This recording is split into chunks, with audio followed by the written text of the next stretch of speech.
It's Fish Friday at Plymouth Market, and hungry customers are queuing up to buy locally caught produce. But the ever-present threat of the pandemic means nothing is certain, not even the daily catch. The fishing industry is so volatile.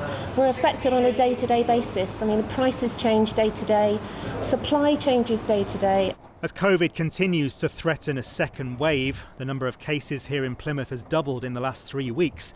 Fishers across the region are worried that the prospect of another lockdown could deal them a potentially fatal blow. We're a free market sort of sales.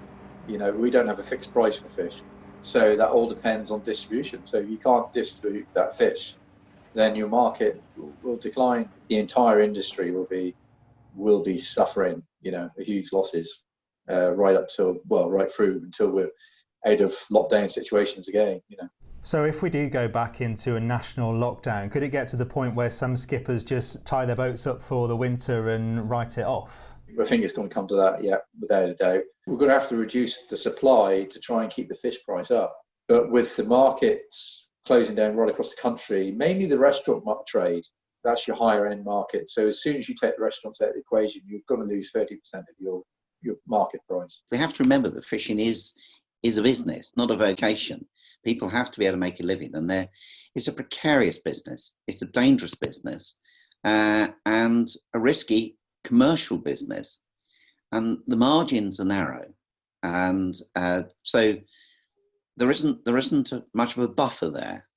A recent study into the finances of coastal fishers not only found concerns around insecurity of income, but also a direct link between financial worries and poor mental health.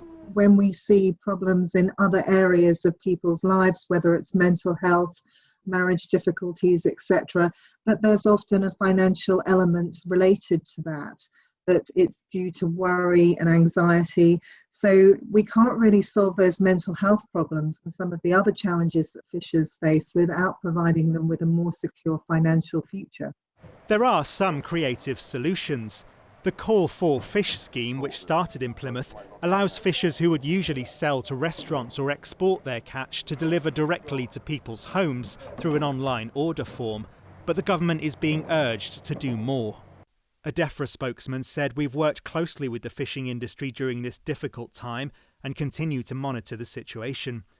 Our Fisheries Response Fund provided £10 million for the sector to help fishermen cover costs, and we encourage them to take up the other financial support currently available to businesses." A long winter stretches ahead for our fishing communities. What they're asking for is a safety net to protect their livelihoods. Sam Blackledge, ITV News in Plymouth.